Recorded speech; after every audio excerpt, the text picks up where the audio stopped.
Hola, ¿cómo están? Bienvenidas y bienvenidos a este su canal Memorias Transgeneracionales. Es un gusto enorme estar reunidos una vez más el día de hoy y hoy para mí es un día muy especial, ya que nos acompaña Diana Paris. Ella es psicoanalista especializada en análisis transgeneracional, es licenciada en letras y autora de varios libros que ya vamos a mencionar un poquito más adelante. Por lo pronto, Diana, te doy la más cordial bienvenida. Muchísimas gracias por haber aceptado esta entrevista. Un honor, una alegría enorme atravesar el largo espacio de la geografía entre el sur de América. Ahora estoy en Uruguay. Nací en la Argentina, pero vivo en Uruguay, que es el país vecino. Y llegar, gracias a esta invitación tuya, Fabiola, a México y a todos los suscriptos a tu canal, que sé que son de diferentes partes del mundo. Así que soy yo la agradecida. Al contrario, muchas gracias. Y es lo que decimos, la magia de la tecnología, cómo nos ha podido acercar. Yo creo que ha sido una de las cosas buenas que nos ha dejado esta pandemia, que alguna vez no pensábamos poder estar, por ejemplo, charlando como el día de hoy y de repente es tan fácil unirnos en una computadora y poder platicar y esto es realmente increíble, ¿no? Qué Pues bueno bueno, verles el lado positivo a la situación tan feroz que por momentos se vive en una parte del mundo o en la otra y alternativamente el dramatismo se hace más contundente. Poder encontrarle la mitad llena del vaso, que es claro, la mirada que estás poniendo, ¿no? Que sí. bueno, que en la imposibilidad del abrazo y del encuentro, la tecnología hace lo que puede para subsanar la distancia. Exacto, sí, sí, sí, dentro de lo caótico tomaremos lo más positivo, ¿no? Y Exacto. que nos da oportunidad de tener esta charla tan rica que vamos a tener el día de hoy contigo. ¿Y qué te parece si antes de iniciar, quiero hablarle un poco a nuestro público de quién es Diana Paris y acerca de tu experiencia ¿Cómo profesional? no? Y bueno, les comento que Diana Paris nació en Buenos Aires, Argentina, y desde hace 10 años reside en el país vecino Uruguay, ambos separados por el Río de la Plata, a una hora de barco entre el puerto de Buenos Aires y el de Colonia del Sacramento. Es psicoanalista especializada en proyecto y sentido y análisis transgeneracional. Es licenciada en letras y arte terapeuta. En su consulta atiende desde el paradigma de la biodescodificación, que es la nueva medicina germánica, la biblioterapia y los alcances del arte para el restablecimiento de la salud físico-emocional. Coordina talleres de escritura terapéutica con enfoque en psicoterapia integrativa, la PNIE, que es la psiconeuroinmunoendocrinología. Cursa un posgrado universitario sobre salud mental perinatal y está escribiendo su siguiente libro sobre psicogenealogía y pareja. Es autora de Secretos Familiares, publicados en el 2014, Mandatos Familiares, ¿Qué personaje te compraste?, publicado en el 2016, y Lecturas que curan, publicado en el 2020. Y pues bueno, demos inicio a esta charla, pero antes quiero comentarles por qué es un día tan especial para mí poder entrevistar a Diana. Y quiero contarles que durante el tiempo que me llevó a mí escribir mi libro Secretos de Familia, que por cierto comparte un título muy parecido con uno de los libros de Diana, me dediqué a leer un gran número de autores, algunos especializados precisamente en el análisis transgeneracional y la psicogenealogía. Un día me encontré en un estante un libro de Diana Paris y solamente de ver el libro, inmediatamente fui directo al estante, lo tomé, me lo llevé y a partir de ese momento fue mi libro de cabecera durante varios meses. Y bueno, quiero mostrárselos aquí. Este es el libro Secretos Familiares de Diana Paris. Para mí este libro representó la manera de comprender la importancia de conocer mi árbol genealógico, mi historia, pero también poder gestionar de manera adecuada esos secretos familiares, que como bien dice su libro, de tanto callarlo se hacen innombrables y terminamos creyendo que no existen, pero aguardan a que sea la hora de tomar conciencia. Los secretos son esa información que se queda suspendida y se arrastra generación tras generación. Esa información que condiciona y vive nuestro inconsciente que en algún momento algo la detona. y nos invade de una manera que a veces no logramos entender. El libro de Secretos Familiares de Diana es un libro para leerse más de una vez, ya que en cada lectura podemos tener más claridad y las cosas empiezan a tomar sentido. Nos sentimos identificados. Hace una conexión que bien pareciera que está escribiendo nuestra propia historia. La mayor parte de lo que expone sucede en muchas familias y empieza entonces el trabajo de la introspección, de los cuestionamientos, y esto se vuelve muy, muy sanador. Nos abre muchas posibilidades y nos lleva a la reflexión. Hoy el tema que ponemos sobre la mesa es memorias ancestrales y experiencias perinatales. Y considerando que venimos cargados de información ancestral y que somos nuestra historia, me surge la primera pregunta, Diana. ¿Existen eventos que marcan el desarrollo de los seres humanos desde su concepción? Que pareciera que es una etapa en la biografía de todos los sujetos, en principio como entre paréntesis, como que la vida empezaría a tener sentido cuando se van relevando datos a partir de el parto, el nacimiento, bueno, la primera infancia, y la vida sigue. Sin embargo, estamos constituidos por una memoria biológica y una memoria de linaje, una memoria familiar, bastante tiempo antes del momento de ver la luz, del momento del parto. Con el nombre de proyecto y sentido a la vida, el sentido que va a tener nuestra vida, nombramos un periodo muy particular que en general se sitúa 9 meses antes de la concepción. Está en el inconsciente de este hombre y de esta mujer, por hablar de una pareja estándar, pero también podría ser en el inconsciente de dos hombres que siendo pareja quieren ser padres, o en el caso de dos mujeres en cuyos inconscientes están los deseos de ser madres.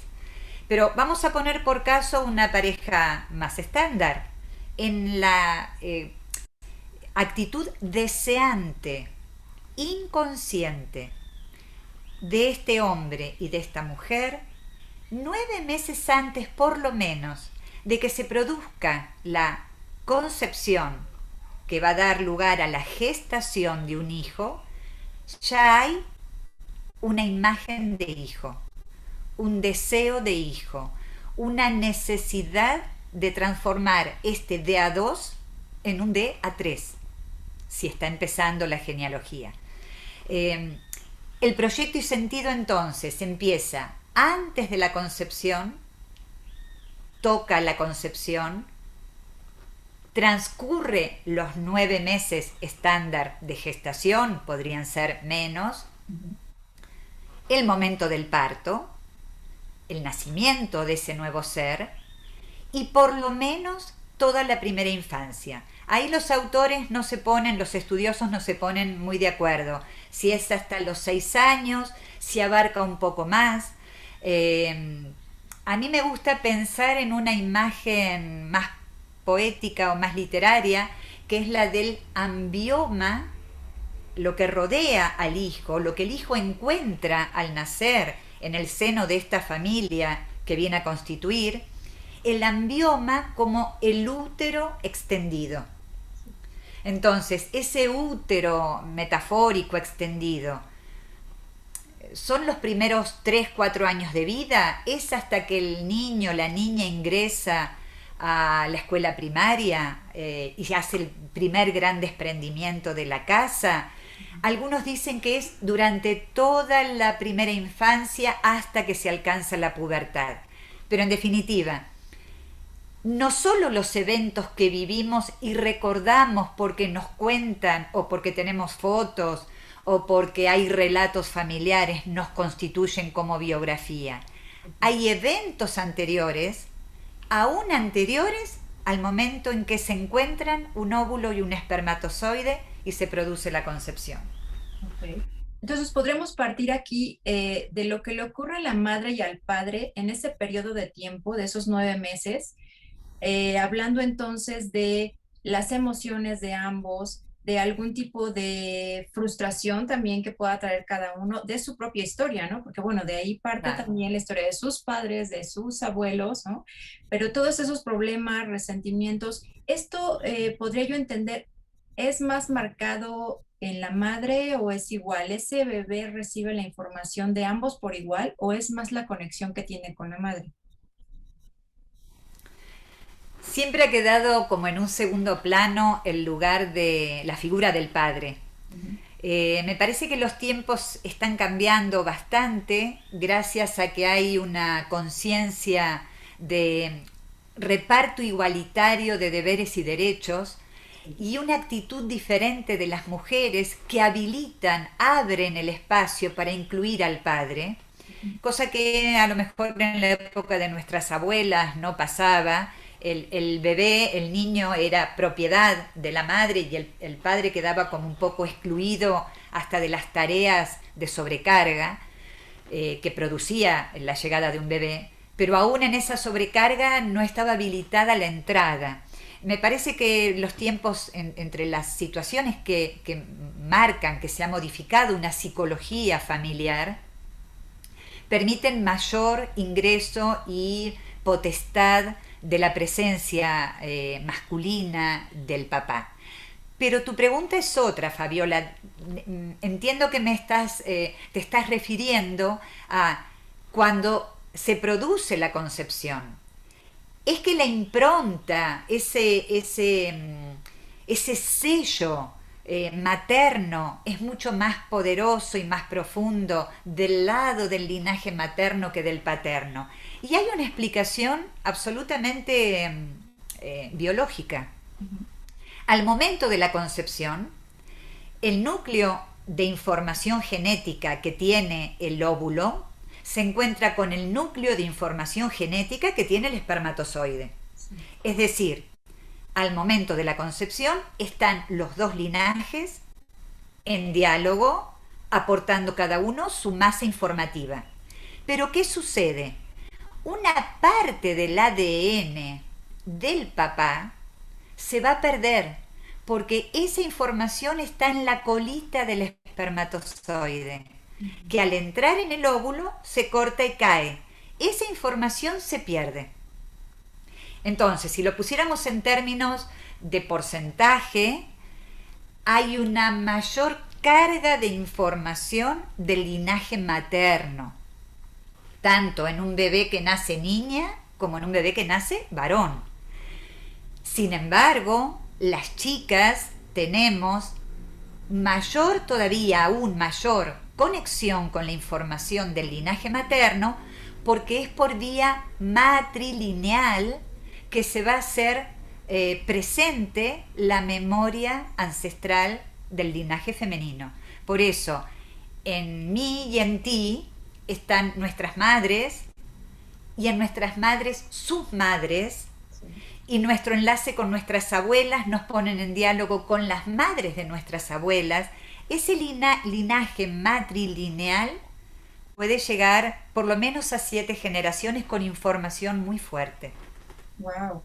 Y entonces estaremos hablando de que este proyecto y sentido, entonces, puede condicionar nuestra vida y nos puede impedir que la vivamos plenamente, porque realmente estaríamos viviendo en alguna ocasión una vida que no nos corresponde, ¿no? Que ya traemos cierta información ya condicionada. Lo que traemos es como si fuese una biblioteca o un mueble de archivos donde tenemos varias carpetas, como si nos programaran con una cantidad de archivos. A mí me gusta, lo digo en alguno de los libros con esta imagen, la expresión de como si nos descargaran una música. Venimos como con una música. Combinar letra con música, porque estamos como queriendo entrar en el ritmo que tenemos bajado, programado. Y por eso durante mucho tiempo, algunas personas toda la vida, y otras gracias a la terapia o al despertar de la conciencia, a una actitud de renacimiento, se despojan de esa programación, tiene algo del sentido de muerte y renacimiento, porque nos despojamos de una programación para ser lo que el otro espera de mí, los otros esperan de mí, mamá y papá, y tal vez los abuelos y algunos tíos. Cuando me puedo despojar de eso, que fue mi música y mi letra a lo largo de la vida, pero por complacer el proyecto y sentido que los otros pusieron en mí, empiezo de verdad a soltar la lealtad a ese programa y de golpe decido que dejo la profesión, me voy a vivir de mochilera, me instalo con una carpa en la selva, cuando siempre viví en la ciudad. Es decir, cuando encuentro cuál es mi verdadera brújula. Sí, sí. Porque antes me guiaba con la brújula del sentido que le dieron a mi vida unos otros, vaya, qué importantes, nada menos que mi padre y mi madre. Claro. Sí, porque yo creo que la mayor parte de nuestra vida estamos tratando de, de compensar ciertas cosas, como de estar siempre haciendo cosas para nuestros padres, que son, bueno, los primeros, ¿no? Siempre queremos como cubrir sus expectativas, estamos queriendo cubrir todo eso que ellos desean de nosotros y nosotros tenemos que estar a la altura de lo que ellos están esperando de nosotros. En realidad no sé si lo que queremos es estar a la altura, lo que queremos es que nos quieran, Ujú. porque si no los complacemos, creemos que no nos van a querer y eso para la cría humana, indefensa, mucho más indefensa que la cría de la vaca o del caballo, para la cría humana eso es sinónimo de muerte, muerte segura. Sí, sí. Si no estoy asegurada en el amor, en el mínimo apego a una mamá y un papá, a un ambioma, una casa, un ambiente familiar que me cuide del frío, del hambre, de la intemperie, es que estoy en peligro de muerte. Con lo cual, la estrategia que traemos como en un chip incorporado es conceder, agradar, hacerme querer, porque me garantiza algo de la supervivencia. Sí, sí.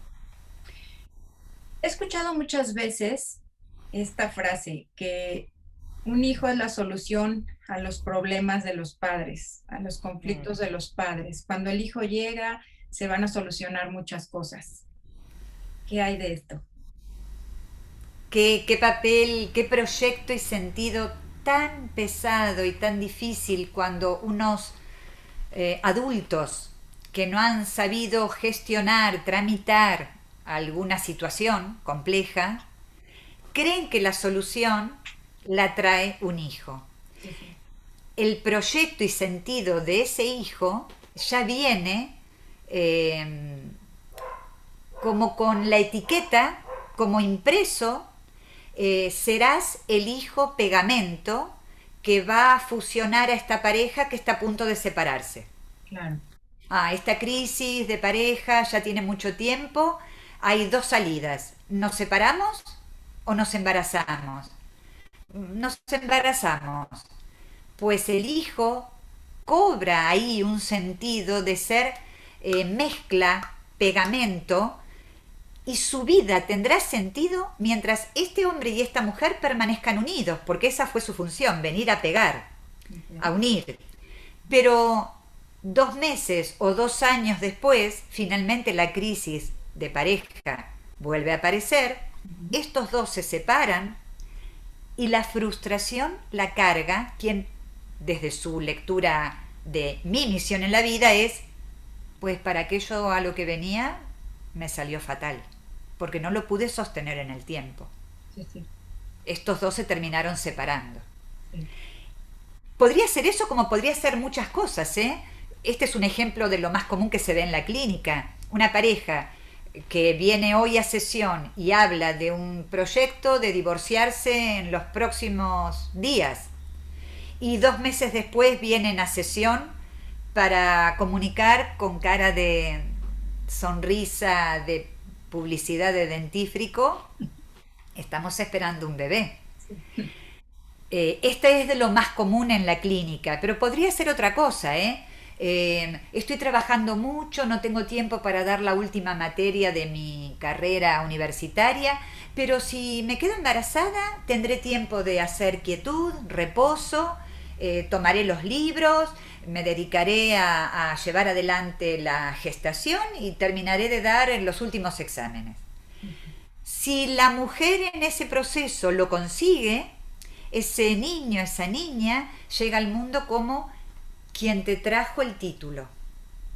Pero si aún así ese tiempo es vacío, se pierde, el examen no se aprueba, el título no se obtiene, ese embarazo con el niño o la niña que nacen trae una primera frustración primaria de para aquello que fuiste convocado no lo has podido traer. Sí. O sea, es muy fuerte cuando una pareja cree que sus problemas financieros, sus problemas de rencillas familiares, madres, suegras, cuñados, la falta de diálogo con el jefe de la familia o un problema de pareja lo resuelve un bebé. Porque se está poniendo una intencionalidad que baja un programa. Está traído al mundo para que eso sea llevado adelante. Y puede salir bien como no. En general no sale bien. Sí. Porque lo que le está faltando a ese nuevo sujeto que entra a formar parte del clan es la libertad de ser genuinamente quien debe ser. Claro. Aquí me hace clic una idea entonces de lo que también yo creo que muchos de nosotros hemos expresado a lo largo de nuestra vida y lo he escuchado en muchas otras personas que dicen, parece como si estuviera viviendo una vida que no me corresponde. No me siento cómodo en este lugar. Pareciera que yo tendría que estar en otro lugar. Esas son como las 3 frases que oigo recurrentemente. Sí, también en sintonía con esas frases, Fabiola, aparecen expresiones como siento que cargo a otra persona sobre mi espalda, o tienen problemas de sobrepeso, de obesidad, como conteniendo en un solo cuerpo más de una persona, yo y alguien más. O llevo una vida donde cada paso que doy encuentro un obstáculo que me bloquea para seguir avanzando, como si algo me dejara atado, aprisionado al lugar donde me encuentro. Ahí habría muchas maneras de empezar a tirar del hilo de Ariadna, si nos metemos en el laberinto del Minotauro. Estoy pensando en el mito griego. Varios hilos de la madeja de Ariadna para tirar.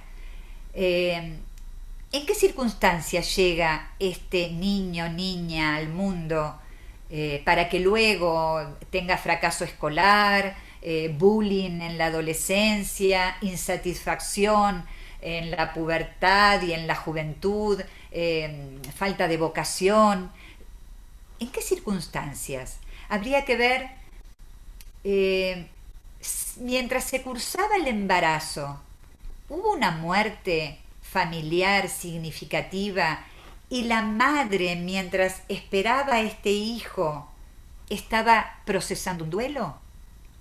Y este bebé que estaba haciendo su camino a lo largo de la gestación se chupa todo ese duelo, se bebe con la placenta, con el cordón, con la nutrición de la mamá, se bebe también sus lágrimas, su frustración, su desamparo. A lo mejor una mujer que cursa un embarazo queda huérfana de madre. Ese niño, niña que está en proceso de llegar al mundo, carga con ese duelo y habría que ver ahí, por eso digo hay que estudiar muy bien el árbol, porque habría que ver si por nombre, en homenaje a ese que murió mientras estabas en camino, le repiten un nombre, ver si es doble de algún personaje que vive un evento, una situación que es especialmente positiva, se gana la lotería. Sí. O especialmente negativa, queda en la quiebra financiera. Y en esos eventos van produciéndose en el transcurso del embarazo. Cuando este nuevo ser llega al mundo, llega también con esta carga. Entonces, es muy interesante tener la fecha de nacimiento, calcular la fecha de concepción, ver 7 días más, 7 días menos, con qué personaje del árbol hace eco, por los nombres, por la afinidad a medida que va creciendo en un hobby, en una manera de moverse en la vida, en una preferencia por el arte, la pesca. Y ahí entonces podemos empezar a, decimos, reconocer, cuando lo veo, lo desactivo del inconsciente, lo pongo en el consciente, a la vista. Entonces, lo primero, lo saco del inconsciente, lo reconozco. Cuando lo reconozco, lo puedo reprogramar, como cuando reinicio la computadora, lo puedo reprogramar. Y cuando reprogramo, puedo reparar, puedo sanar. Y con la misma dieta que venía haciendo y no podía bajar de sobrepeso, con la misma dieta empieza a adelgazar. Y con la misma frustración de no encontrar la vocación, se cruza con alguien que le dice, hay una charla de esto o hay un curso de aquello otro, y encuentra el inicio de un camino impensado. Pero porque primero hubo un evento que desprogramó una huella inconsciente que lo tenía fijado, retenido en un episodio traumatizante, sin solución, que no había podido encontrar cómo ser gestionado. Y que creo que esto puede ser muy complicado porque al momento en el que llegamos a ese punto de poder comprender eso y poder desactivar, yo creo que también viene la parte complicada de hasta dónde puedo hacer esto sin seguirme sintiendo que estoy traicionando a mi clan, ¿no? Ok, yo ya tengo claro esto, pero quiero seguir otro camino, pero me voy a sentir como culpable de abandonarlos, por así decir, ¿no? Pero entonces ahí habrá que hacer un trabajo muy de relojería, de Sí. artesanía, los protocolos que hacemos en las sesiones de terapia, cuando armamos con el paciente el árbol, cuando el propio paciente dice, pero ¿cómo esto no lo vi antes? Pero si estaba toda la información. Pero al momento de dibujar el genosociograma, ese árbol que se representa en una cantidad de nombres, de fechas, de enfermedades, de lugares de trabajo, si hubo exilio, si hubo... Cuando se ve todo junto en el árbol, el propio paciente dice, yo hago eco con este y con este y con este otro. Y ahí el trabajo que hay que hacer es honrar, siempre honrar la memoria. Lo decimos como casi como un mantra. Con todo lo bueno y todo lo malo que hemos recibido, fue lo que necesitábamos para estar hoy aquí. Y hoy aquí, cuestionando y replanteándonos esto. Claro.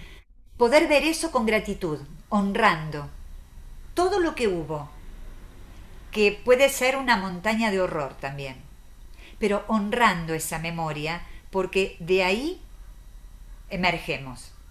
Y una vez que lo veo, lo honro y agradezco, hago un ejercicio muy interesante con los pacientes, que es que dibujen la línea de vida, Sí.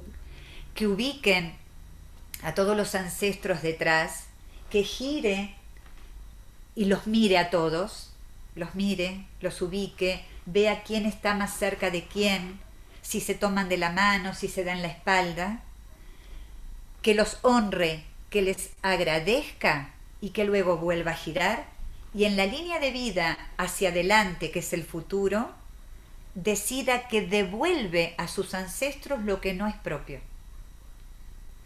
No es mío tu miedo a la pobreza. No es mío tu descalificación por ser parte de una familia con enfermedades mentales. No es mío la humillación de la violación sufrida por aquel miembro de la familia. Esto no es mío, lo devuelvo. Suelto lo que se llama la lealtad invisible, este concepto de la psicogenealogía tan valioso que nos confunde poniendo del lado de qué buena y qué leal que soy si sigo sufriendo como mamá y como la abuela. Sí. Qué desagradecida y qué traidora, usando tu palabra, si decido hacer una vida diferente. Claro. Es un concepto malentendido y la mejor lealtad al clan es mostrarle los mejores dones. Exacto.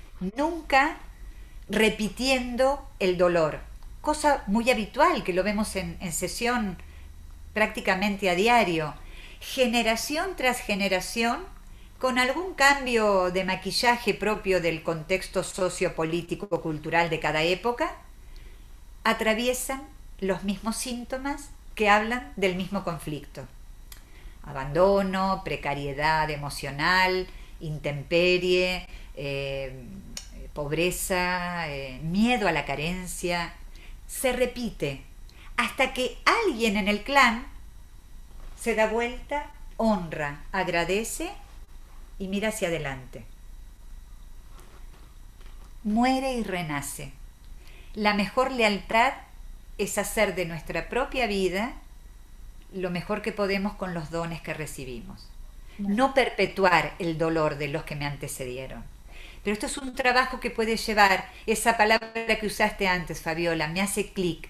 Este clic, hay personas que les puede llevar toda la vida encontrarlo, y hay quienes lo perciben así, en un ya, como una revelación. Es esto. Y como una revelación lo pueden ver, lo reprograman, lo reparan y sanan. Claro. Y yo creo que también en esta parte muchas veces lo hemos utilizado también como para la parte de la victimización, ¿no? Claro.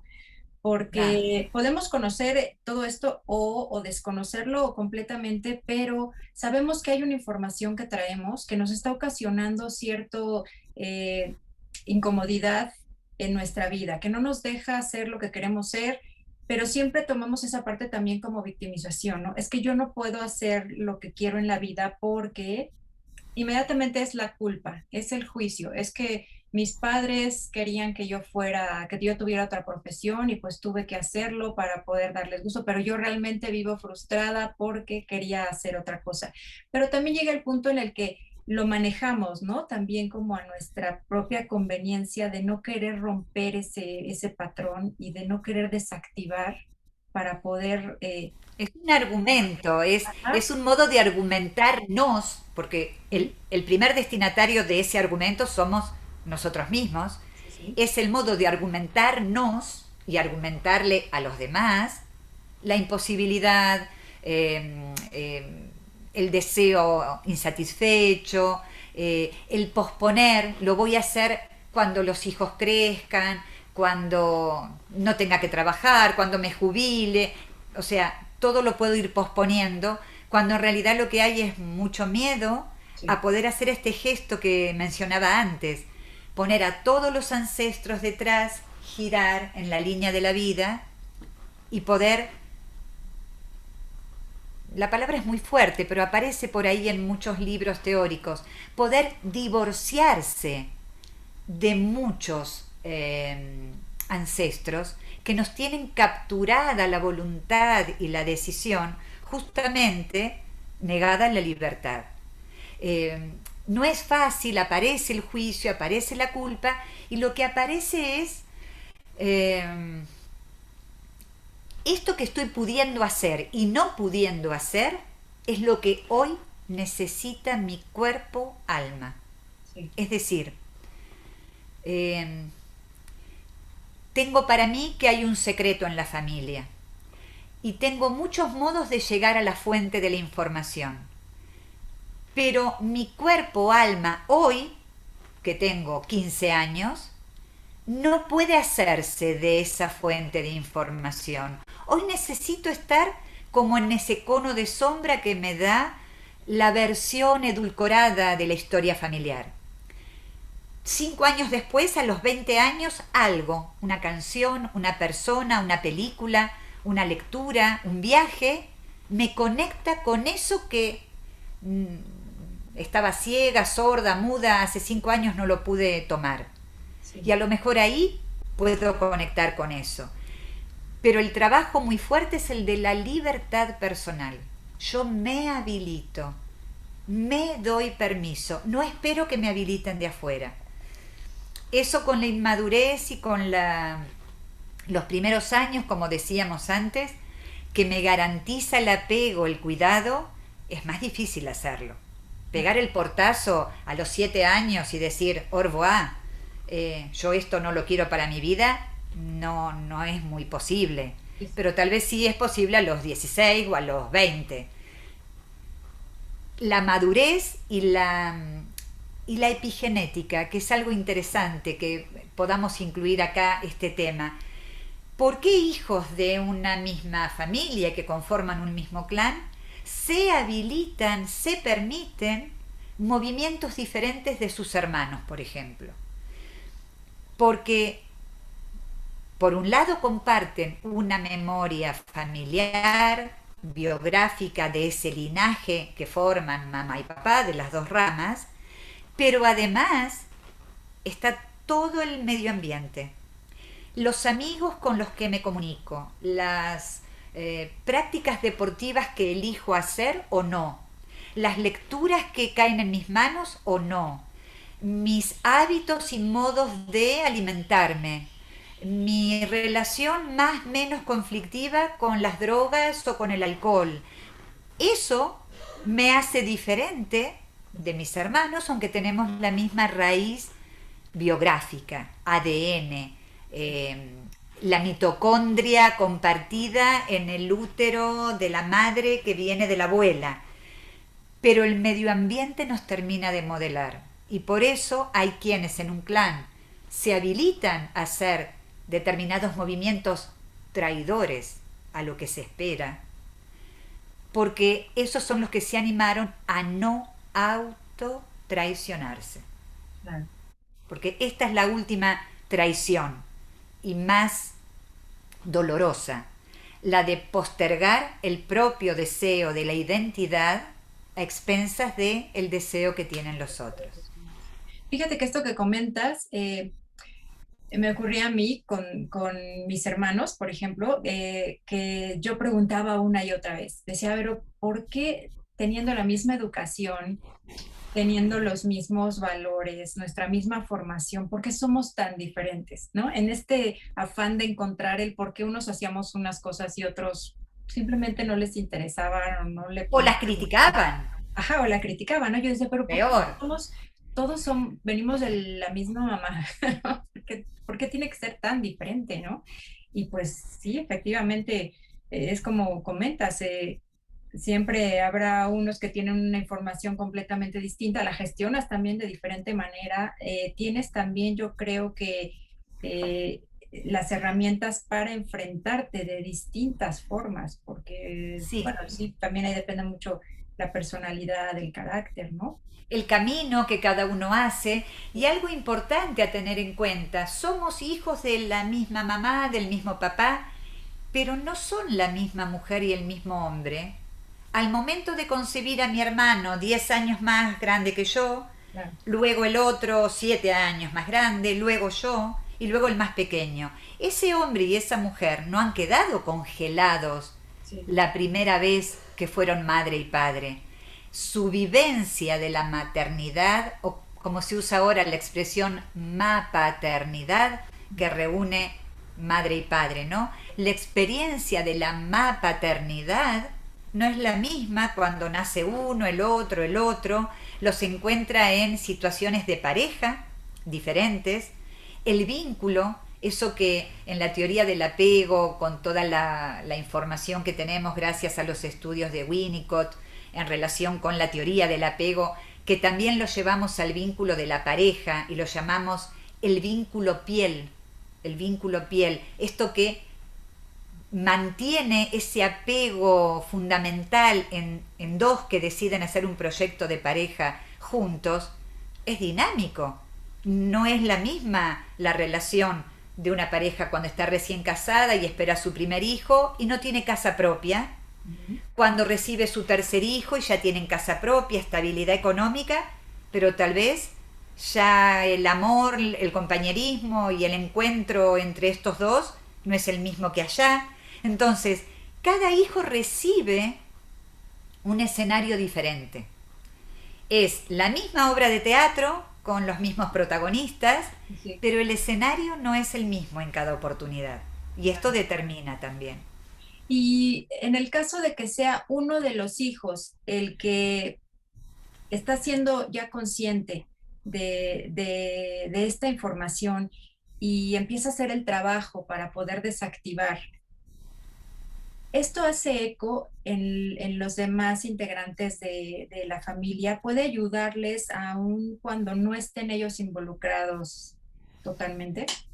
Están totalmente involucrados. Lo que pasa es que creen que no están tan involucrados porque solo registran lo que el 5% de nuestra parte consciente, lógica y racional nos determina como me involucro, me interesa, me pertenece. Pero el 95% es inconsciente. Tiene una huella económica de volver siempre sobre el mismo raíl porque es lo que conoce. Eh, por lo tanto, decimos que cualquier movimiento que produzca un miembro del clan mueve todo el árbol. Lo tocará con más intensidad y hará caer un fruto o apenas soplará una hoja. Dependerá de cómo conecta en sintonía con ese evento que el que hace de arqueólogo del clan, de investigador, de historiador, pone sobre la mesa para compartir ese manjar, que es la historia que nos constituye. Claro. Pero cada uno come si tiene apetito, se pone a dieta o dice, esto no es para mí. Pero sin duda esos movimientos sanan a los colaterales, sanan para atrás, porque ya no nos vemos en la obligación de seguir repitiendo para que por fin alguien cancele aquello tan buscado por la abuela, la bisabuela, aquella tía solterona. Ya alguien resuelve para que eso no se siga repitiendo. Sana para atrás y por supuesto sana para adelante en la descendencia. Ya no cargarán, como dice Anna Schwessenberger, con la papa caliente que todo el mundo tira en el aire y nadie quiere tomar. Claro. Se resuelve eso. Cómo eso impacta en cada miembro del clan dependerá de cómo se posicione ante eso. Acá me gusta compartir esta especie de fábula sobre cuál es la verdad. Porque en el clan, cuando el arqueólogo, el investigador dice, miren, acá están los documentos. Esto no fue en este año, esto fue 5 años antes. Este no era el hermano de este era adoptado, pero tenía el apellido de aquel otro. Según cómo impacta ahí, cada uno construye su verdad. Cuando esto aparece en la clínica, yo que hago con la literatura pócimas sanadoras, les cuento algún cuento. Y en este caso, les cuento que la verdad era como la luna y la enorme verdad estaba suspendida en el universo. Pero un viento muy fuerte la sacudió y esa luna de verdad, que era como un espejo, cayó a la tierra y se desparramó en 1000 pedazos. Y cada uno, al otro día, al amanecer, que encontró un trocito de espejo, dice, yo tengo la verdad. Y en verdad sí tiene la verdad, parcializada. Claro. Aquella gran verdad que era una luna de espejo completa, será imposible de rearmar. Por eso cada uno andará buscando como en un puzzle con quién calza su pedacito de verdad. Sí, La verdad se construye, no viene dada. claro. Y hablando entonces de esta parte de lo que es el proyecto y sentido, me viene ahorita a la mente la cuestión, si estamos tan condicionados, ¿no? ¿Qué pasa entonces con nuestra vocación, con la profesión que tenemos, a lo que nos dedicamos, nuestro oficio, lo que decidimos estudiar? Yo podría pensar entonces a lo mejor lo que decidí estudiar, lo decidí estudiar por la información que ya traía, no precisamente porque lo hubiera querido. Tal vez yo lo transformo a algo positivo que encaje con mi vida. Pero ¿qué pasa en esta cuestión de las profesiones y los trabajos? La vocación, que es un tema precioso para trabajar, es un tema precioso, a lo mejor podría ser un tema de una próxima charla, Fabiola. A mí me atraviesa de una manera muy particularmente emotivo ver el despertar de una vocación. Me, Me pasa cuando veo niños, niñas que de chiquitos tienen muy claro el horizonte de esto es lo que me interesa, por acá quiero ir, tienen una capacidad de descubrimiento de una flor y pueden desmenuzarla y quedarse horas mirando un tallo o un auto o una muñeca o lo que fuere. La palabra vocación viene del latín, vocare, y vocare quiere decir llamado. Cuando esas personas dicen, sí, trabajo de empleada administrativa en un hospital, pero ¿cuál es tu vocación? Ah, no sé. En realidad hay que destapar los oídos del alma, porque lo que no está escuchando es el vocare, el llamado. Cuando se nos hace presente una misión, un modo de hacer que se constituye en ser, mira qué interesante esto. Si las personas pudiesen aprender que en lugar de decir quiero hacer esculturas, lo puede transformar en decir quiero ser escultor. Transformar el hacer en ser. Cuando sucede esto, escuchamos el vocare, el llamado. ¿Y por qué el llamado es especializarme en repostería francesa o ser maestra de niños en jardín de infantes? ¿Por qué ser médico o ingeniero, zapatero o modista? Le podemos dar muchas explicaciones, porque en mi casa mi madre era modista y yo heredé la máquina Singer de coser. Porque mi abuelo era abogado, mi padre es abogado y a mí me quedaba muy cómodo y casi era lo que se esperaba de mí, que continúe en el escritorio, en el estudio de abogacía. Para todo tenemos una explicación, que viene de acá. 5% lógico, consciente, racional. Me lo explico de alguna manera. Pero en verdad hay que ir a buscar la huella más atrás. Quien hace una carrera cercana al mundo de la infancia para jugar, es decir, ser maestra de inicial, estar con niños chiquitos de 3, 4, 5 años, o vender juguetes, o inventar juegos de mesa y ser un creativo de los juegos, de los juguetes. Puede darme un montón de explicaciones de por qué se dedica a eso. Pero sin duda hay ahí un modo de reparar algo de una infancia atravesada o muy rápido, o sin el disfrute de jugar lo suficiente, o sin el tiempo necesario para escarbar un poco más en el mundo libre de la infancia. ¿Cómo hace un adulto para volver a hacer eso que ahora no se le está permitido porque es un adulto? Trabaja de algo ligado a la infancia y eso le permite disfrazarse, pintarse la cara, hacer títeres, jugar con los niños en el suelo, inventar juegos de mesa. Son tareas adultas habilitadas para quien quiere regresar a un momento que no tuvo el tiempo necesario para disfrutarlo. Entonces, ¿quiere decir que voy a trabajar de lo mismo toda la vida? No. Por eso las vocaciones son dinámicas, son múltiples. En cada momento de la vida aplica una tarea diferente que sana, repara algo que quedó inconcluso. Claro. Entonces, cuando ya a los 20 años, trabajando con niños en un jardín maternal, reparé mi falta de infancia, a lo mejor me puedo dedicar a la literatura, porque quien se dedica a leer mucho es porque está buscando en algún capítulo de Dostoyevsky o en alguna escena de una obra de Federico García Lorca la historia familiar que no le han contado.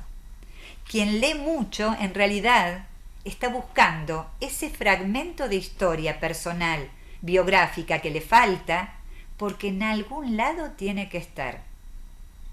Pero una vez que lo encontré, a lo mejor me dedico a sanar los dolores que produce enfrentarme a la verdad y a la historia silenciada, y a lo mejor empiezo a trabajar como psicólogo. Sí. Quiero decir que no es que finalmente no tenés ninguna vocación porque puedes hacer tantas cosas. Perdón que se me escapa el modo de hablar argentino y uso la desinencia del voceo en lugar del tú. Me encanta Eh, escucharlo así.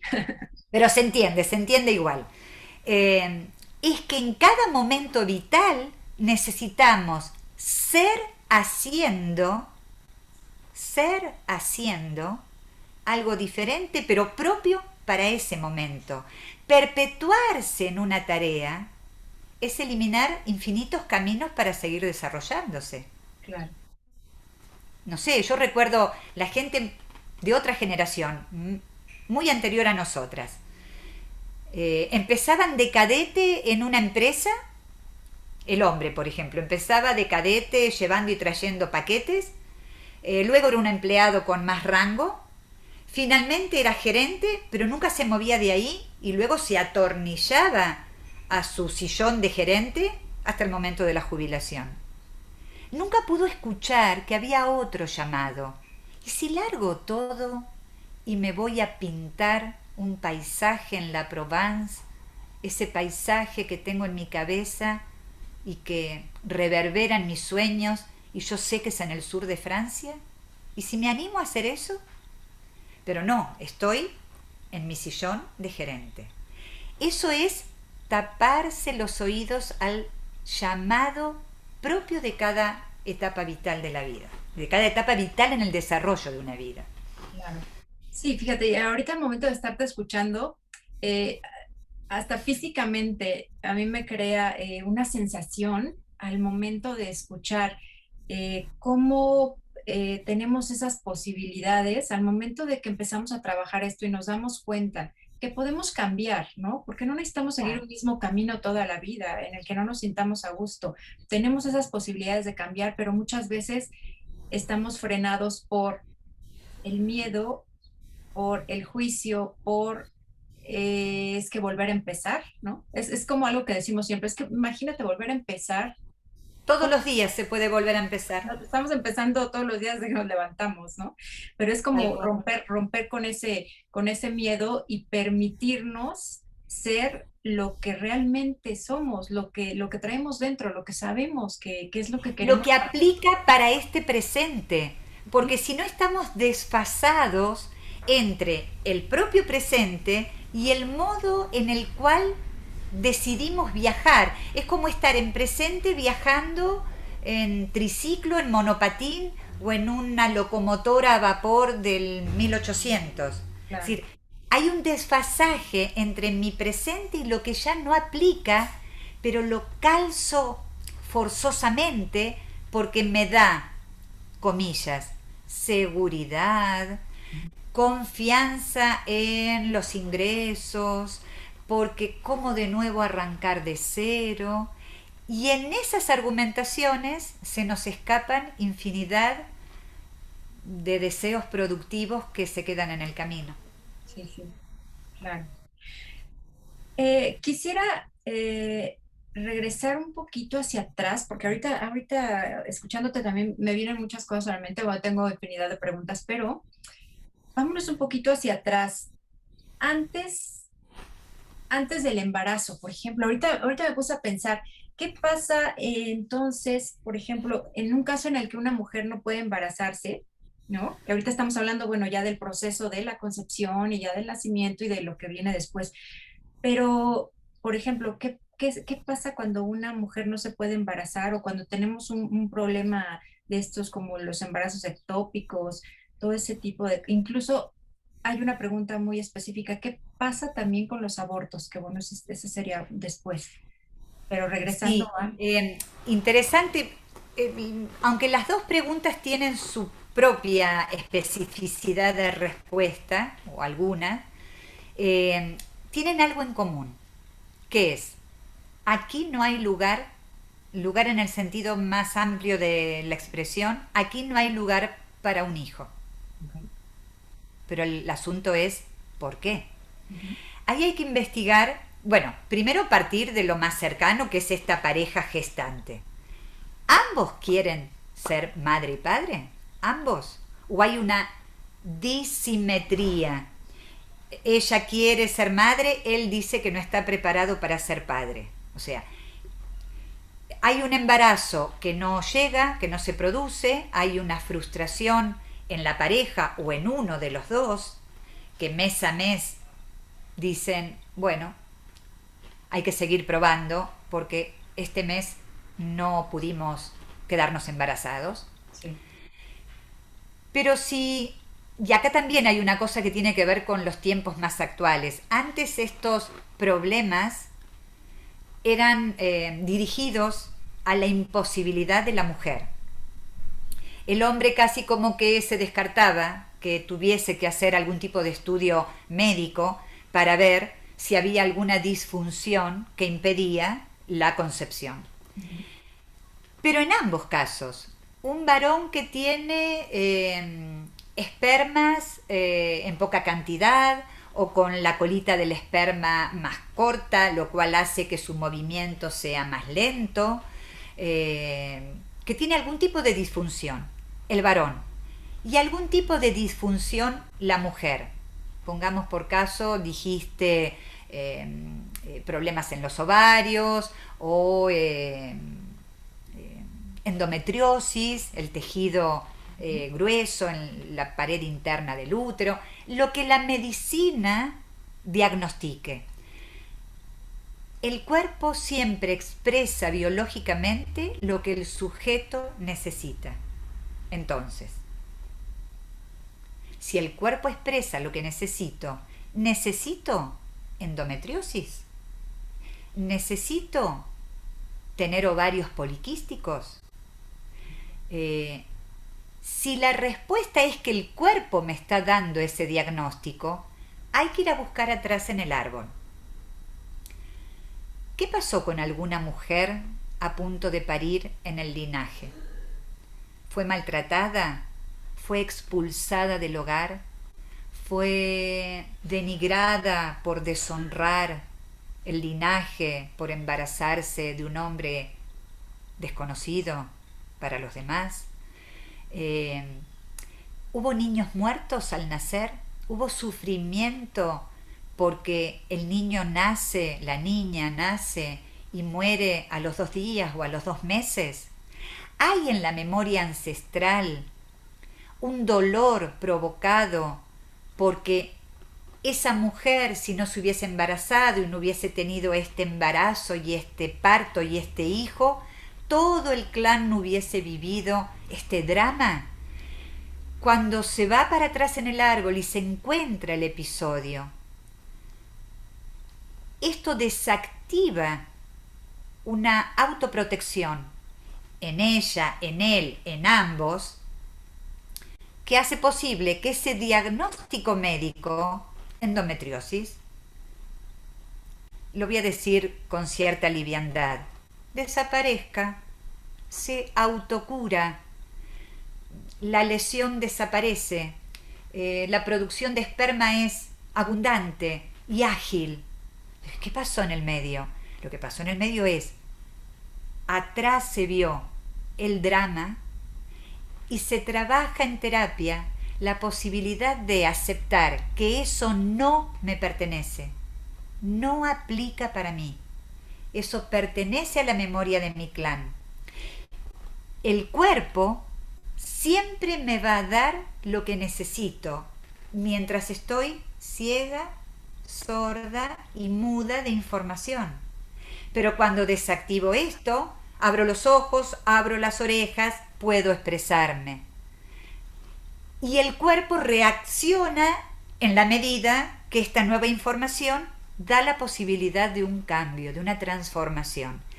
A veces el problema no recae sobre el cuerpo. A veces un drama ancestral en relación al honor, la vergüenza, el origen, la muerte, el suicidio, el abandono. Una mujer es abandonada por quedar embarazada y este hombre no se hace cargo y cae en la deshonra. Este drama a veces no se carga en el cuerpo en una sintomatología orgánica. A veces va a canalizarse en un carácter, por ejemplo, en decir, no tengo proyecto para mi vida de ser madre o de ser padre. Me voy a dedicar a la investigación, a cuidar a ancianos en un hogar, pero no está en mi proyecto la maternidad. Hay una voz, aquello de Christopher Bollias, ¿no? el psicoanalista británico, lo sabido no dicho, lo sabido no pensado. Hay una información que maneja mi inconsciente que no me lo carga a nivel orgánico, pero que me determina una decisión. Y a veces puede haber un paso más todavía, elegir una pareja homosexual, porque eso me garantiza que no va a haber embarazo, de modo natural digo, o elegir la reclusión, por ejemplo, ser religioso, ser monja, pertenecer a una comunidad de retiro espiritual. Digo, los caminos para evitar volver a caer en el drama que tal vez no me contaron, pero que sí sé, la información la tiene mi inconsciente. Y si la tiene mi inconsciente, ¿cómo abro esa caja negra? Poniendo atención en los sueños, poniendo atención en lo que me gusta y no me gusta, en lo que me hace reaccionar de una manera brutal, inesperada, en lo que me es indiferente. O sea, registrando por dónde va mi empatía, mis decisiones, el movimiento de mi hacer en el mundo, las elecciones de pareja, de amigos, de ámbitos en los que me muevo. Si no lo canalizo por ahí, se va a canalizar en el cuerpo. Entonces, veníamos hablando de embarazos, de proyecto y sentido, de todo el momento de la gestación, de cómo vive ese feto, ese embrión primero, ese feto, ese niño, niña que va a nacer, las emociones de la madre, las situaciones que hay afuera del útero, la situación familiar, económica, etcétera. Pero esta pregunta que traes es muy interesante porque con los abortos, y acá es donde decía que se podrían unir las dos ideas, no hay lugar para este nuevo integrante del clan. El aborto puede ser voluntario, se interrumpe un embarazo voluntariamente, o puede ser un embarazo que se dice anhelado, deseado, buscado, pero que al tercer mes se pierde. Algo del orden de no hay lugar para mí. Del otro lado nadie me espera con mucha ilusión. ¿Tendrá sentido hacer todo el viaje de 9 estaciones? Me bajo antes. Algo del orden de no es este mi tiempo-espacio. Hay una emoción en el futuro niño o niña que percibe cómo puede ser recibido del otro lado. ¿Responde lo que me preguntabas? Sí, sí, sí, completamente. Ahora, yéndonos entonces al momento del parto, ¿no? Las circunstancias en las que se producen pueden llegar a definir patrones de conducta y condicionarnos también emocionalmente. Hablando de los diferentes tipos de parto y su impacto que tienen en el nacimiento, por ejemplo, ¿qué pasa entonces cuando se nace por cesárea o si es un parto natural, pero es un parto natural muy complicado, de esos que duran horas y horas en trabajo de parto, se presenta a lo mejor con ayuda de los forceps, por ejemplo, cuando el cordón viene enrollado en el cuello del bebé, ¿qué pasa en esos casos?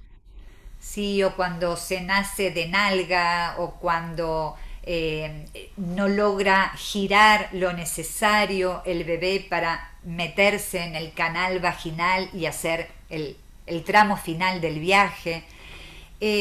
Cada una de estas situaciones que mencionás, Fabiola, traen un diferente voltaje de sufrimiento fetal. Se habla de la crisis del nacimiento. Nacer es muy traumático. Nacer es muy traumático. Nos cansamos siendo niñas escuchando relatos familiares de, ay, cómo ha sufrido tu madre, que tuvo tanto trabajo de parto y tantas horas, y los últimos días, y justo era verano, y con esos calores, y para mí, que nací un 28 de febrero, imagínate el relato de qué calor todo el verano, diciembre, enero, todo febrero y la panza. Y siempre se habló del sufrimiento de la embarazada que lleva esa sobrecarga, que sin duda lo es. Pero recién ahora se está prestando mucha atención al sufrimiento fetal.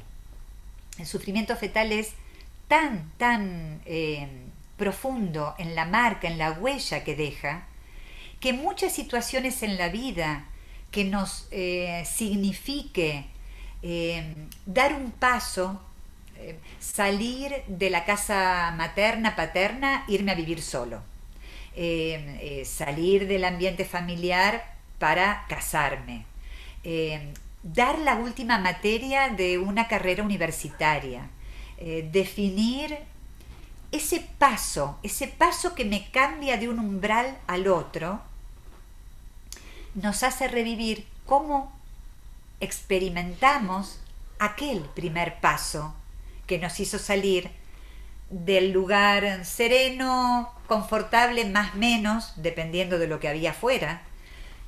Yo acá lo siento, me corro del cuentito rosa, del mundo de hadas, de qué situación tan feliz, la mujer tan embarazadísima y el marido que apoya su cabeza en la panza para escuchar los latidos del corazón, que los hay, por suerte sí, pero que no los hay mucho también. A veces en situaciones de a punto de parir hay carencia económica, hay violencia de género, hay maltrato, hay abandono, hay miedo, y salir de ese estado de cosas para iniciar la vida por fuera del útero significa una sensación de muerte y renacimiento y resurrección. A lo largo de la vida, en muchos momentos, volvemos a experimentar vivencias que quedaron impregnadas al momento del parto.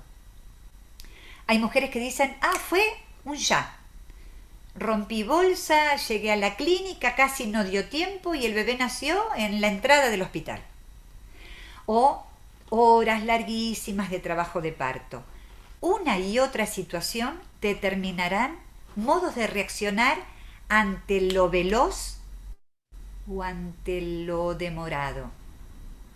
Quienes nacen por forceps, por forceps, que no es lo mismo que por cesárea.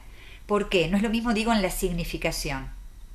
El bebé que finalmente es sacado con las cucharas, tomado de la cabeza, es un niño, una niña a quien le interrumpen para salvarle la vida, pongamos por caso, pero le interrumpen el ritmo de su trabajo.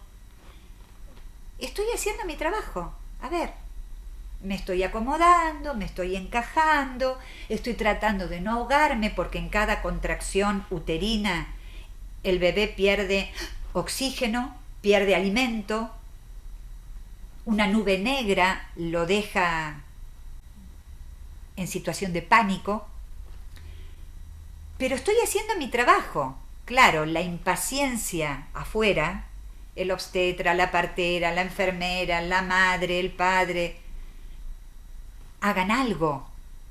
Y en ese hacer algo para favorecer la vida de la madre y del bebé, viene la cuchara. Son personalidades que se violentan muchísimo a lo largo de la vida cuando son interrumpidos. Porque tenían un proyecto de trabajo de parto que se vio invalidado cuando metieron la cuchara. Que no es lo mismo la cesárea, porque ahí habría que ver, ¿estaba programada? ¿O en un momento de urgencia ante una situación límite se recurre? Para quienes estudiamos lo que tiene que ver con la salud mental perinatal, decimos que hay muchas cesáreas innecesarias, con un juego de palabras que nos permite ver que muchas veces se acude a una estrategia quirúrgica más limpia, menos forzosa, con el afán de proteger esta etapa de sufrimiento, de muerte y resurrección, pero que luego van a ser personalidades que si no tienen el empujón de afuera, no terminan nada. Porque la vivencia impregnada en el momento de dar a luz es, esto lo puedo hacer ayudado de afuera, no con mi propio trabajo. Después muchos estudios dan cuenta, en cada caso siempre es diferente, pero mencionabas el cordón enredado o los partos medicalizados con sustancias calmantes para aliviar, para anestesiar el momento de nacer. Esto va a dar, según las circunstancias, personalidades más abatidas, esos bebés que como que no reaccionan, que no terminan de espabilarse, que no hay nada que los sorprenda mucho, ni el juguete, ni el aplauso, ni... Se comieron, se tomaron la medicación de alivio, anestesia, adormecimiento y llevan un comienzo de vida más demorado para despertar. Lo del cordón habría que ver en cada caso, ¿no? Pero sin duda está muy ligado a memorias ancestrales de ahorcamientos y de pareciera que en esta búsqueda de reubicación en el útero el bebé hace un movimiento de autolesión colgándose del cordón como un modo de decir hasta acá llego, no avanzo. Sabemos que esto se puede desenredar con una maniobra del obstetra, pero en muchos casos sale mal la maniobra. Hay diferentes casos de personalidades que dan cuenta o de memorias ancestrales que han pasado situaciones así, o de las vivencias que ha tenido ese ser que se está formando en los 9 meses y que tiene que dar ese paso decisivo. Los modos por los cuales graba, de este modo alcanzo una autonomía. La autonomía me es posible gracias a un movimiento rápido, un empujo fuerte, un trabajo de encontrar el movimiento adecuado. Esto simbólicamente se reproduce a lo largo de la vida como modos. Stan Grof lo llama matrices perinatales. Es muy interesante toda la teoría de Stan Grof, que trabajó con pacientes neuróticos, pero también esquizofrénicos, primero con LSD y luego con la respiración holotrópica, con hiperventilar el cerebro para entrar en un estado alterado de conciencia, donde algunos alcanzan a ver su propio nacimiento y le revelan a sus propios padres lo que los padres callaron. Y la sorpresa de los padres es: ¿cómo sabes eso? ¿Te lo contó? ¿Con qué tía hablaste? Y en realidad es a partir de una experiencia de respiración holotrópica. Bueno, también se pueden alcanzar estados tan extraordinarios de conciencia con la hiperventilación que, bueno, que es la base de la psicología transpersonal. Pero eso será para otra vez. Pero Stan Grof habla de las 4 matrices perinatales, un estado oceánico maravilloso cuando el bebé disfruta de la calma y la serenidad en el útero. Un prepararse para el nacimiento, y eso es cuando comienzan las contracciones y se encuentra en una situación de dicotomía, de antagonismo con la propia madre, porque lo vive como pequeños asesinatos. Me falta el aire, me falta la comida, no fluye la sangre. El bebé y la madre son antagonistas. El momento del parto, que según se viva, será más cerca del paraíso o del infierno. Y por fin alcanzar el renacimiento, que es la verdadera autonomía del sujeto. Mira que ahorita recordé algo que en su momento me parecía muy muy peculiar escuchar, sobre todo de las abuelas, cuando decían, no, es que el nacimiento de este niño fue de muchas horas, un parto que duró muchas horas, pero qué bueno que fue así, porque este niño sale muy aguerrido y va a poder con todo lo que le presenten en la vida. Y o sea, ¿y eso qué tiene que ver, no? Pero bueno, ahora entendiéndolo, ¿no? Dices, Sí, sin claro, pues. duda. Ujú. Si supera la adversidad del bloqueo, de la falta de aire, de la sensación de asfixia, de ahogo, de me voy a morir, si supera esto, esa impronta también aparece grabada en su temple. Sí, sí, Pero se puede quedar en el intento también. Por claro. eso es que está el cuerpo médico y el sistema de salud pendiente de cuándo interviene. Muchas veces interviene muy antes de tiempo. Sí, sí. Ahora, pensando en todo esto, en todos estas formas de nacer, en todo lo que implica, desde el momento de la concepción hasta el momento en el que nacemos, entonces me lleva a pensar en que somos distintos tipos de hijos, ¿no? Dependiendo de lo condicionados que estamos, venimos a ser un hijo específico. Hay diferentes tipos de hijos. ¿Cómo sería cada uno? ¿Cómo es Mm, esta cuestión? Bueno, un poco hablábamos de esto antes cuando decíamos, el hijo en el orden 3 de una pareja no es un niño que llega en las mismas condiciones que llegó su hermano 2 y el primogénito. Sí, sí, Ahí ya hay diferencias, como decíamos, porque el ambioma que va a encontrar afuera es con 2 hermanitos y es el tercero, y con un papá y una mamá más maduros, más afianzados o más distanciados, menos amorosos, con más o con menos dificultades para llevar la vida adelante. Pero a lo que te estás refiriendo, creo entender, es al tipo de hijo que se proyecta al momento de desear un hijo. Y ahí intervienen muchos factores inconscientes, obviamente. Ninguna mamá y ningún papá, por ahí, no será esto la mayoría, van a decir, ahora que estoy grande, que tengo 45, voy a tener otro hijo ahora, que ya tengo hijos más grandes y hasta adolescentes, o que ya hicieron su vida, pero ahora voy a tener un hijo porque este es el que me va a cuidar en la vejez. Difícilmente lo expresen, pero a nivel inconsciente suele ser que en una familia ese, el Benjamín, el más chico, es el que se queda en la casa familiar, si viven ambos padres o si vive uno de ellos, a cuidar de la vejez de ese progenitor, la madre o el padre. Es lo que se considera el hijo bastón.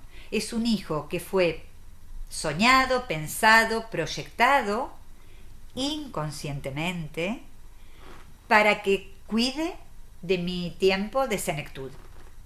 Es un hijo deseado desde una absoluta mirada egoísta, porque no es un hijo que viene al mundo para hacer su vida, sino para servir de bastón a la mía. Esto es inconsciente, por eso no hay juicio, no estamos polemizando con esto, estamos mostrándole, si aparece esto en la clínica, que el lugar que le ha tocado en ese clan de hijo bastón dependerá de cada uno seguir sosteniendo el bastón. La primera respuesta de la persona que está en la sesión dice: ¿y qué voy a hacer? No puedo desamparar a mi madre de 80 ahora. No, no se trata de desampararla, se trata de que te habilites a hacer tu vida y que pongas a alguien que te va a costar dinero, pero que te va a permitir hacer tu vida. Alguien que la monitoree, que la asista con tu cuidado, que le facilite las cosas, pero que te permita distanciar, separar. Y de nuevo, tu palabra de antes, ¿y qué hago con la culpa? Se gestiona la culpa porque no es desamparo, pongo un sistema alrededor para que no esté desprotegida, pero no me cosifico en el bastón. Doy otra vuelta, doy amparo sin inhabilitar mi propia vida. Hago los dos juegos. Pero también puede estar el hijo que viene a reemplazar un hermano que no llegó a término, un hijo muerto. Bueno, algo mencionábamos antes, ¿no? Esa gente que dice: estoy viviendo mi vida como si viviera la vida de otro. A veces una expresión muy común en terapia es: me siento invisible, como si los demás no me ven, no me registran. Porque es un hijo que viene a este clan a cubrir el agujero del yacente, del muerto, lo que se llama el síndrome del yacente, ¿no? Sí. Que viene como hijo de reemplazo, no viene por él, viene a tapar el agujero de dolor que obtura el duelo. Se puede ser también hijo esclavo, como yo te di la vida, tú estarás en deuda conmigo para siempre. No tienes decisión, no tienes capacidad de autonomía, haces lo que se decide en esta casa aunque tengas 30 años. Es el hijo esclavo que está para cumplir las órdenes de los amos y no de los padres. La imposibilidad. Ahí juego mucho de nuevo, con la literatura, y siempre me acuerdo de un poema del autor francés Paul Éluard, que en un poema maravilloso dice al final: por el poder de la palabra, por el poder de una palabra, yo recomienzo mi vida. Libertad. Cuando podemos trabajar con un paciente en la resonancia interna, sin culpa, sin deuda, con nuestros padres estamos en gratitud eterna porque nos dieron la vida, pero no en deuda. No sé si lo tengo acá a mano, suelo tener en el consultorio un talonario de hacer recibos. No sé si se ve ahí. Sí, un recibo de recibí de tal persona la suma de tanto dinero y con este cheque cancelo la deuda. Entonces, ¿cuánta es la deuda con tus padres? No tiene precio. Vamos a ponerlo en precio. ¿Cuánto es la deuda? Porque lo que debes tener es gratitud. Porque sin él y sin ella hoy no estás aquí. Gratitud. ¿Deuda? ¿Deuda no? Pongámosle un valor de precio. ¿Cuánto es la deuda? 1.000 millones de no sé qué, lo hacemos en el recibo. deuda cancelada. Se lleva este cheque escrito, deuda cancelada, juega con los trozos del cheque que ya determina que no hay ese pacto a continuar eternamente. A veces les pido que se lo coman, no todo, que corten un pedacito y que lo puedan hacer parte.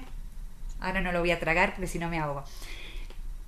Pero que lo puedan hacer parte de su cuerpo, o que lo lleven ese día a la ducha y se bañen como si fuese una esponja, y se bañen con los papeles, como haciendo que la deuda que ya no existe entre en cada célula del cuerpo, y que el agua lave, y que los papeles se desarmen en el baño entre el jabón y el perfume, y que se renazcan sin deuda.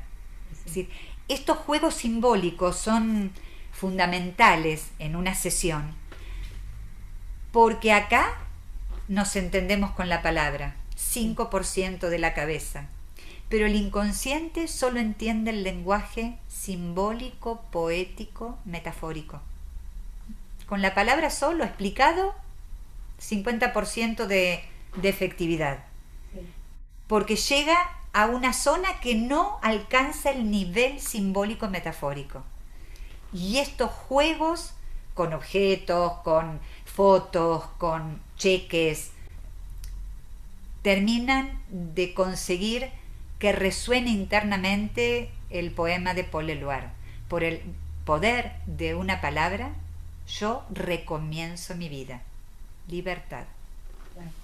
Y es una manera de sanar, ¿no? De ir como aceptando también poco a poco todos estos condicionamientos de los que debemos de librarnos en ese otro lenguaje que dices, ¿no? Porque muchas veces lo podemos estar escuchando en palabras, asimilarlo, sí, ya lo registro, perfecto, lo voy a llevar a cabo, pero no siempre resulta. O sea, hay veces que necesitamos, como tú lo comentas, esa manera simbólica que entra más, con más poder, con más fuerza, podemos darle nosotros ese significado que puede ser tan fuerte y que nos puede cambiar de un momento a otro. Absolutamente, porque es resignificar algo que creíamos firmado con letra y tinta indeleble para siempre, sí. Que son los patrones, son los mandatos, son las programaciones. Creemos que son la roca inamovible en el camino que llevo por delante. Y sin embargo, una vez que lo puedo comprender y lo puedo procesar en el lenguaje simbólico, que es el único lenguaje que comprende el inconsciente, la piedra, el obstáculo, el bloqueo, se corre del lugar y despeja el camino, porque resignifica lo que daba por firmado de una vez y para siempre. Claro, claro. Fíjate que yo considero que es bien importante que las personas que nos están viendo y escuchando en este momento comprendan que estas memorias tienen una manera de poder ser desactivadas claro. Y que una vez que somos conscientes de ellas, podemos trabajarlas para crearnos un mejor ambiente, ¿no? Libre de todos esos condicionamientos de los que ya venimos cargando, de eso tan pesado que define nuestra vida entera. Y muchas veces no nos damos cuenta. Yo creo que la mayor parte de nuestra vida realmente no nos estamos dando cuenta de eso, hasta que llega nuestro momento, como lo comentaste antes, ese momento en el que todo toma significado nuevamente. Y yo creo que esto nos podría dejar para una reflexión de la importancia que tiene conocer nuestra propia historia para comprenderla y ayudarnos a gestionar nuestro presente. ¿Cómo puedo partir a partir de este momento? Ok, a lo mejor los años anteriores pues pasaron sin que yo conociera toda esta información, pero ahora que ya la conozco y que sé que puedo partir de este momento en adelante, hacerme una mejor vida, crearme un mejor ambiente, darme esa oportunidad, dejando a un lado las culpas, los miedos, todo eso que también es... Las lealtades, la necesidad de complacer a todos, la necesidad infantil de ser querida por todos. Yo no quiero a todos y todos no tienen por qué quererme. sí, sí, Pero esto es una sentencia de muerte cuando somos niños, pero de adultos no sigo colgada de ese estereotipo de la niñita encerrada en el cuerpo adulto. Me claro. despojo de la lealtad invisible, de la culpa, de los miedos. Me autorizo, no espero validación de afuera. Intento hacer un camino diferente de lo que venía haciendo, porque si lo hago siempre igual obtendré los mismos resultados. Claro. Y si yo veo que la cuenta no me da, pues que es mejor cambiar la estrategia. Sí, sí. La historia no se cambia, o sea, puedo ir para atrás, para adelante, buscar los, las piezas del puzzle que me faltaban. La historia no cambia, pero la buena noticia es que lo que cambia es mi modo de verlo. Y si yo cambio mi mirada, mi perspectiva, mi posicionamiento, a lo mejor el mismo evento deja de ser limitante, trágico, obstaculizado, negado para mí, y puedo empezar a hacer danza clásica a los 60. Claro, claro. ¿Y por qué no? Sí, sí. En esta parte de los cambios, eh, yo creo que sí debemos entender que las generaciones pues, obviamente cambian y nuestros entornos van cambiando, pero nuestra historia tiene la misma esencia, solamente la podemos modificar, no podemos cambiar nada, pero sí podemos modificarla para poder hacer familias más sanas también en nuestras nuevas generaciones, porque lo que yo estoy Claro. aprendiendo, lo que yo estoy desactivando, lo que yo estoy trabajando va a servir invariablemente para mis siguientes generaciones, que no tengan que traer ese saco tan pesado que muchas veces al momento en el que uno se lo quita y lo dejas caer, te cambia la Qué vida. libertad, Sí, o sea, qué alivio. Muchos pacientes dicen, porque parte del trabajo es que se escaneen el cuerpo, que revisen la respiración, la temperatura corporal, la tensión muscular, que se escaneen todo el cuerpo y qué se siente y en qué parte del cuerpo. Y en general es como el pecho expandido, como si hubiese adelgazado 10 kilos de golpe, como si flotara liviano. Esta sensación de suelto una mochila llena de piedras que no me pertenecen. Haré mi propio camino y elegiré qué piedra recojo o dejo, claro, pero no cargo todas las anteriores. sí, sí. Sí, y ese momento maravilloso en el que pasa eso, algún momento de mi vida en el que yo tuve un cambio muy significativo, recuerdo que yo se los expresaba a mi familia, a mis amigos, como ese día que abrí la ventana, el sol brillaba más fuerte y todos se reían de mí, ¿no? O sea, pues brillaba igual que todos los días. Y yo les dije, no, es que ese día era diferente, ese día brillaba distinto, ese día Habías era cambiado la hermoso, perspectiva. sí, sí, sí, Claro, te habías cambiado las gafas, unas gafas de ver siempre temor, soledad, intemperie, miedo, sí, te las cambiaste por las gafas de ahora entiendo, me habilito, tengo la capacidad para hacerlo, lo voy a intentar, no busco la perfección, sí, sí, busco lo mejor posible que pueda, no la perfección. claro, Eh, Estas son gafas nuevas. La historia es la misma. Mamá y papá son los mismos. El episodio de violencia que viví a los 4 años sigue estando. sí, Pero yo lo puedo mirar de otra manera. claro, Ya no naturalizo que una niña de 4 años debe presenciar una escena de horrorosa violencia. Ya no lo naturalizo. Ahora buscaré ampliar conciencia en otras mujeres para que no crean que es parte de la vida cotidiana el abuso, el maltrato y la violencia, que lo puedan denunciar, que puedan ser empáticas, practicar la sororidad, el encuentro con sus hermanas, claro, con todas, desde las cavernas de Neandertal para acá. No claro, naturalizo la ley del garrote. sí, sí, Esto hace que mi historia siga siendo la misma, pero que yo la pueda ver de otra manera. Y eso ya cambia la situación. claro. Yo creo que ahorita toda la gente que nos está escuchando estará ya bien interesada en este tema y empezará muchos tal vez a iniciar su propia búsqueda. Qué bueno. Sé que van a venir las preguntas de, ok, ¿y hacia dónde? ¿Qué tendría yo que hacer? ¿Cómo empiezo? Yo creo que una buena manera de empezar es leyendo tus libros, definitivamente.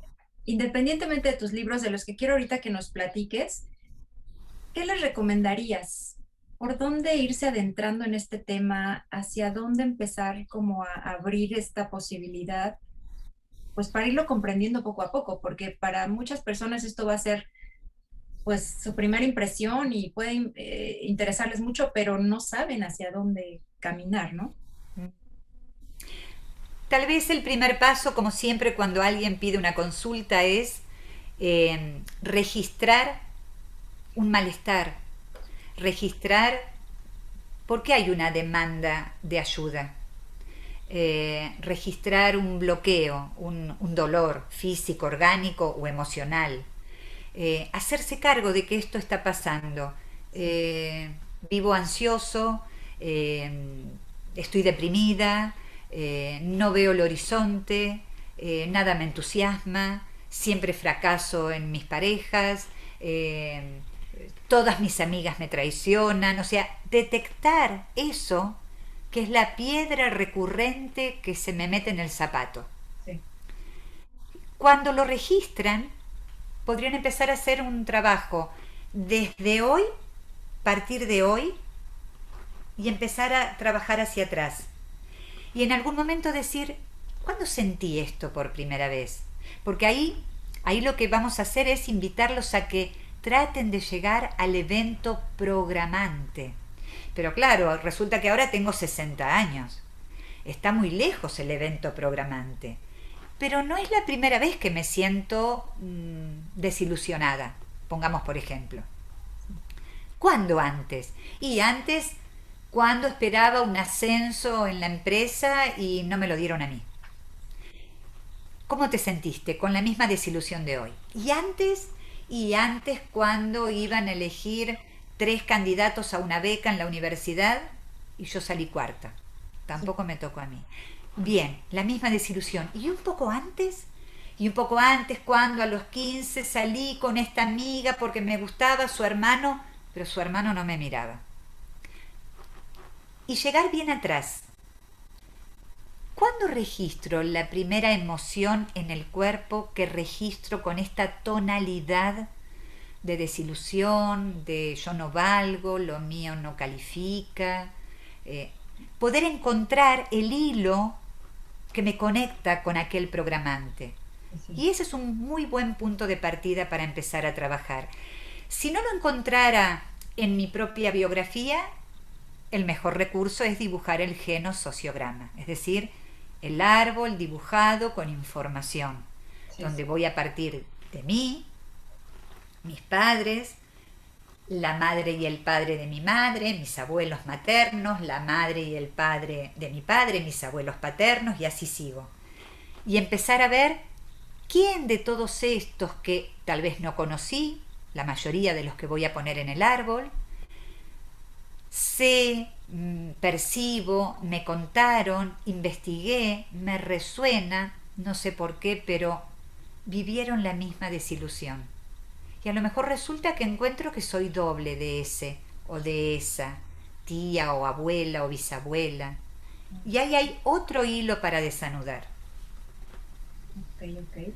Me gustaría que nos hablaras un poco de tus libros. Yo sé que ahorita van a estar también muy interesados en poder leer alguno de tus libros, que nos pudieras hablar bueno, los títulos que tienen, sobre todo también dónde los podemos conseguir, porque luego es algo que me van a empezar a preguntar mucho, bueno, ¿y dónde los consigo? ¿En dónde están disponibles? Hasta donde sé, Secretos Familiares, que es el que tú tenías Ajá, ahí, sí, sí, esta es la versión de Barcelona, porque la sí, edición original de Secretos Familiares, que fue en el 2014, es esta que fue en Buenos Aires. ok, Eh, Secretos Familiares es como el comienzo de esta aventura psicogenealógica donde yo desarmo mi propia historia familiar con un secreto fundante que me afecta a mí de una manera y a mi hermana de otra de manera diferente, siendo las dos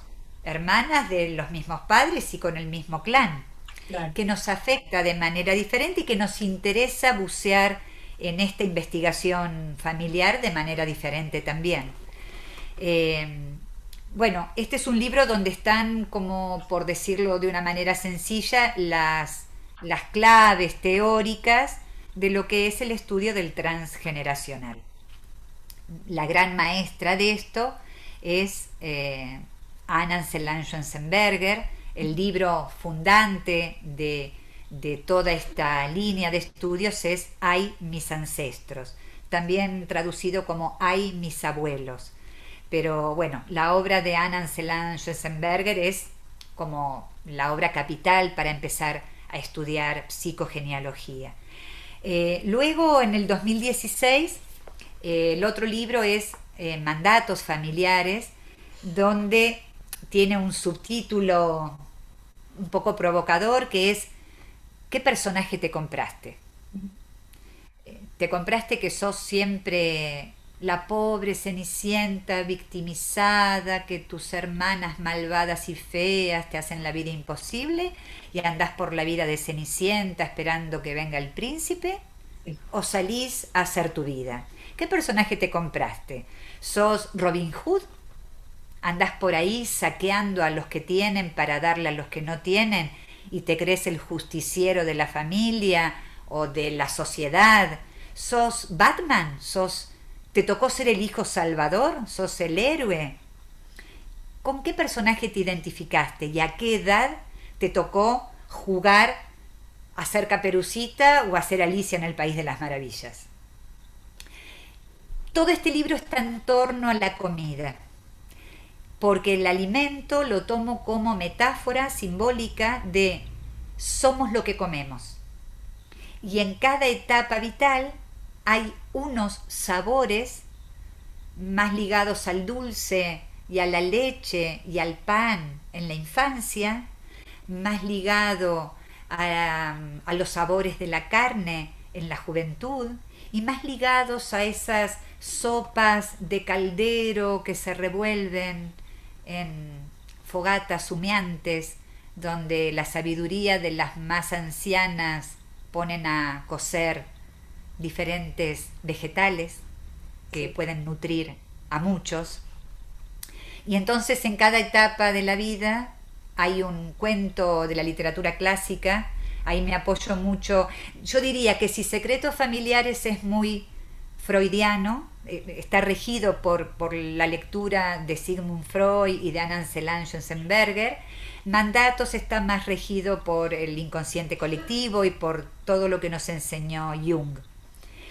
Y este que es el hijo más chiquito que tengo, porque nació en septiembre del año pasado, en plena pandemia, se llama Lecturas que curan, que me está dando muchísimas satisfacciones porque la gente me escribe con preguntas tan preciosas, yo las vivo como joyas, y cuando tengo mucha sensación de desánimo porque mis hijos han dejado el nido vacío y ya nada me da sentido, ¿qué puedo leer? Y entonces voy a la biblioteca y a modo de botiquín les recomiendo un cuento, una novela, una estrofa de un poema, la escena de una obra de teatro, pero siempre hay un texto literario que funciona como píldora revitalizante para momentos de dolor. Y bueno, y este libro, si el primero es freudiano y el segundo es más junguiano, aunque en todos está atravesado por el transgeneracional, que es lo que me interesa estudiar, en este caso, Lecturas que curan, está pensado desde la apoyatura teórica de la psiconeuroinmunoendocrinología, la PNIE, que es lo que se conoce como psicoterapia integrativa. ¿Por qué integrativa? Porque integra 5 dimensiones fundamentales del ser humano.